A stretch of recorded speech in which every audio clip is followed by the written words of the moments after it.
Hello, everyone, and welcome to another PNT Live video podcast.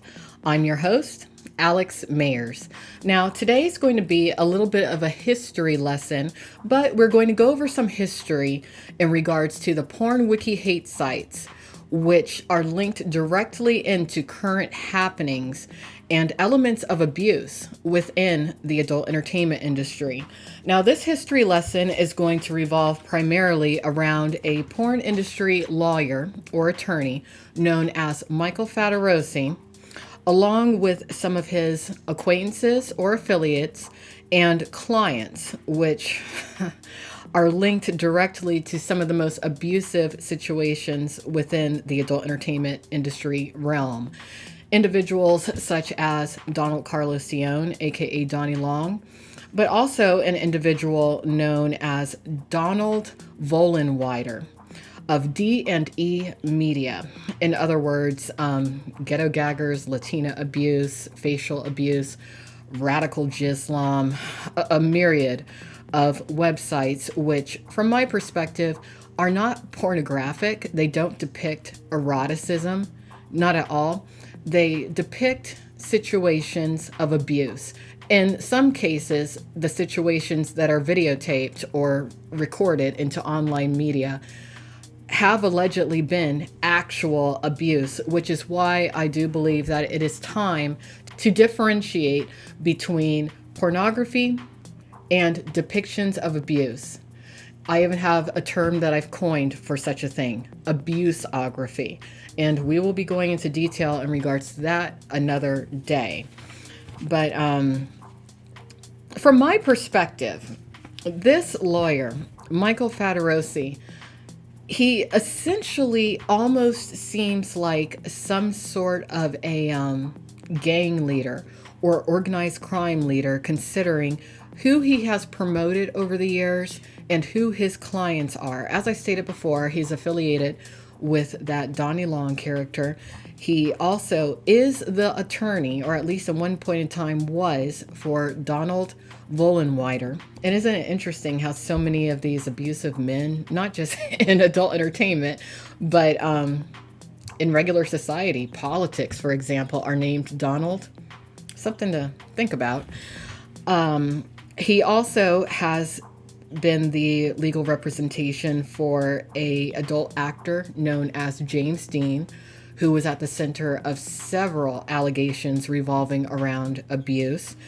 And he has been the legal representation, to my knowledge, of a pornographer known as Will Ryder, aka Jeff Mullen, who I know for a fact has bullied victims of rape. So what we're going to do today is go back in time a bit.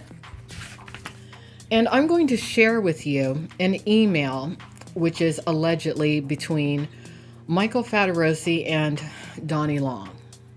This email was initially posted and uncovered by Michael Struther, who used to be in control of a website known as MikeSouth.com, but he is no longer, to my knowledge, in control of that website.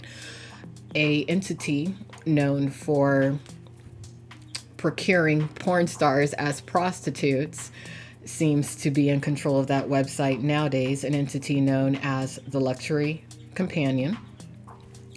But in this email, Fattorosi allegedly utilizes his wife's email address to communicate with Donny Long, aka Donald Carlos-Leon, and her name is Vanessa Blue.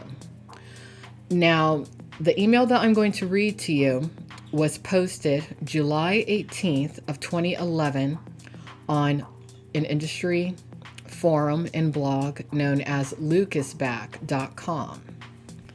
The post is titled Fattorosi Email to Donny Long, and then it's prefaced with the following notation. Correspondence that is allegedly a back and forth between Michael Fattorosi, using Vanessa Blue's name, and Donny Long. Here is one I find very interesting. But go to Mike's site to read them all. I'd be happy to post Donny's or Vanessa's or Michael's side of the story on this if they would like to email it to me. And the person who wrote that preface is someone who used to operate Lucas Back, but as of current, Lucas Back is controlled by an individual with a criminal history known as Sean Matthew Tompkins, aka TRPWL. Here is the email. Thank you, sir. I appreciate the favor. I really don't deal that much with the girls in the industry anymore. I have a couple of other big cases going on, including a bunch of the copyright downloader cases for content producers. I am representing the Paris Hilton sex tape owners in one of them. And just to interject, apparently the lawyer known as Michael Fattorosi essentially acted as a copyright troll. In other words, an individual who goes after the end users, people who illegally download content, and then they attempt to either file a lawsuit against the end user, or really the goal seemed to be to get them to settle out of court and then give that settlement to whoever the content producer of the material was. There have been several cases in which the United States courts have put a stop to such lawsuits and out-of-court settlements. And if you would like to learn more about that, please go take a look at the website pornlawnews.com. But to continue, I get a lot of calls from girls about the site. It seems that Fattorosi in this email is referring to the Porn Wiki Hate site, which I have covered extensively over the years. But for the most part, I just tell them their real names aren't private information and there's little they can do. These internet cases are keeping me busy. People in the industry already know I am your lawyer, so they don't really like the fact that I'm not coming out to help the girls. None of them have any money, and I really don't take blowjobs for legal services. Here's a heads up for you and the Army. Did you guys see this thread on GFY? And then he posts the link. Someone posted an old picture of a guy that resembles you engaging in LGBT pornography. You may want to look into that. And if you don't know, AVN owns GFY now. Otherwise, I'm glad to hear that things are good. We are hanging in there. The downturn is affecting everyone here in LA. From what I've heard, Derek is mostly just an escort site now. I'm assuming that he's talking about Derek Hay of LA Direct Models. Almost all of his money is coming from the Luxury Companion, and he has almost no porn bookings. I am about to file a case against another agent. I might have one coming against Derek. Still trying to get out of here, either to Italy or maybe even Costa Rica. I hear that's a pretty good place to produce content. Later, and thank you again. Signed, Michael.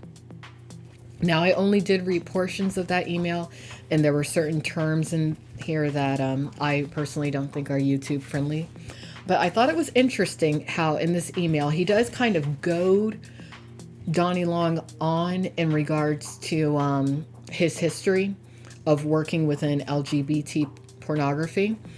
And over the years, Donald Cione has been incredibly homophobic, in denial of his activity linked to LGBT pornography.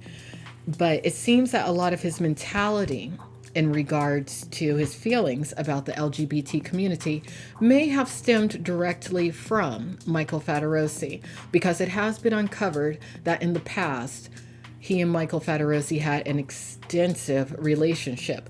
Not only did he lease his studio space from Fattorosi after his attempt, meaning Fattorosi's attempt, at an adult media network known as Primetime Uncensored, went down the tubes. It was completely defunct. Okay, it didn't work out. It was a joke.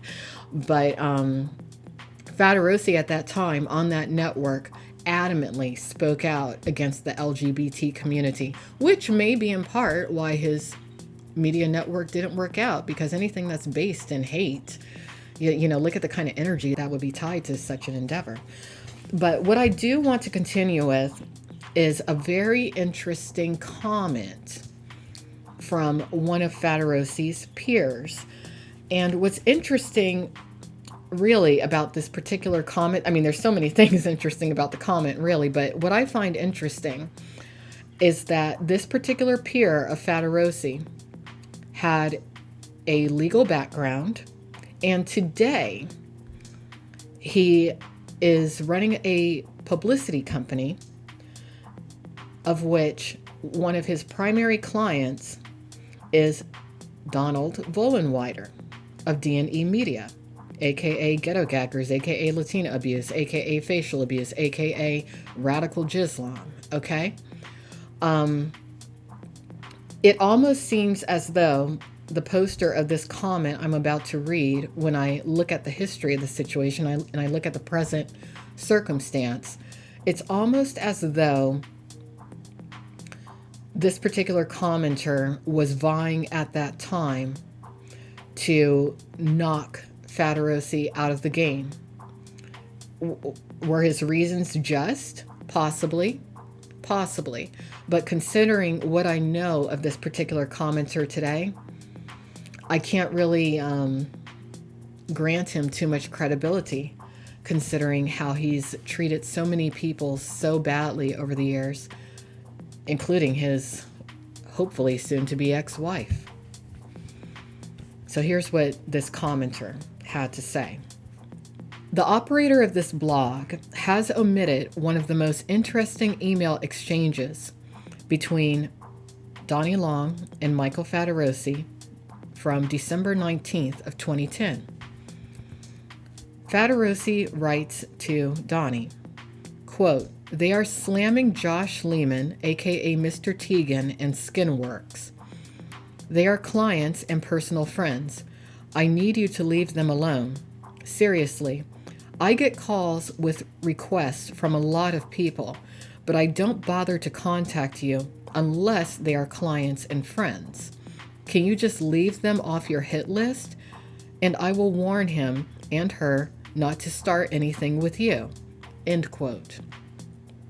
If Michael Fattorosi's goal was to make the adult industry trust him as an attorney, he has done everything wrong. From appearing to be buddy-buddy with people like Donny Long, to going on and on about how adult producers are employers, to dating talent, etc.